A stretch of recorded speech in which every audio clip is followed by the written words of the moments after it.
Kisruh KIS PBI di Buleleng kini sudah menemui titik terang. Dalam rapat eksekutif dan legislatif, kesepakatan pun tercapai, yakni Buleleng siap menalangi masyarakat yang KIS PBI-nya dinonaktifkan.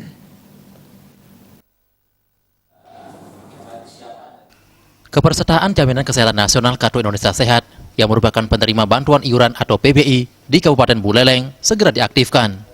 Solusi ini muncul sebagai jawaban polemik penonaktifan ratusan ribu peserta JKN KIS PBI oleh BPJS Kesehatan. Kekisruhan tersebut terjadi lantaran anggaran sebesar 97 miliar rupiah yang dianggarkan itu, iurannya masih sebesar Rp23.000. Di tengah perjalanan, regulasi baru dikeluarkan dan iurannya meningkat menjadi Rp42.000. Oleh karena itu, iuran baru ini masih ada kekurangan sebesar 30 miliar rupiah. Kekurangan ini bukan sebagai kesalahan penganggaran. Hal ini disebabkan saat penganggaran lalu, kenaikan iuran BPJS Kesehatan baru sekedar wacana.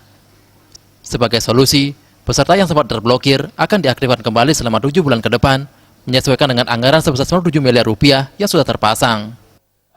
Sekarang ada perubahan regulasi dan ketentuan bahwa iuran ditingkatkan menjadi 42.000, kita masih kekurangan 60 miliar lebih. Ya tentunya kalau 60 miliar lebih ini kalau dipakai komitmen antara pemerintah provinsi dengan kabupaten, bahwa kabupaten ini menyediakan 30 miliar lagi untuk kekurangan dengan menyesuaikan dengan iuran yang baru. Ya.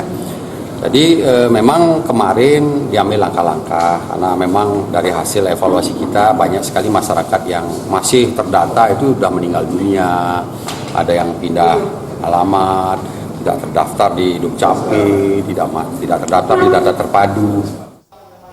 Sementara itu, sisa dana akan dicarikan solusi ke depannya. Hal yang terpenting untuk 7 bulan ini, anggaran bisa menalangi biaya kesehatan masyarakat Buleleng.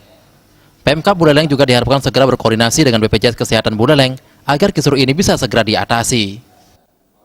Daerah diharapkan melakukan adendum perjanjian kerjasama dengan BPJS untuk memanfaatkan anggaran itu selama 7 bulan, sehingga masyarakat bisa tercover semua dalam pelayanan kesehatan, sehingga nanti sisa waktu 5 bulan ke depan, mungkin dari bulan Agustus, September, Oktober, November, Desember itu akan kita usahakan untuk bagaimana mencarikan solusi untuk menganggarkan di tahun anggaran perubahan 2020. Bercermin terhadap kasus ini, pemerintah juga akan lebih selektif lagi dalam memberikan bantuan KIS PBI kepada masyarakat, karena beberapa anggota masyarakat yang mampu disinyalir memiliki KIS PBI. Komang Yuda, Bali TV.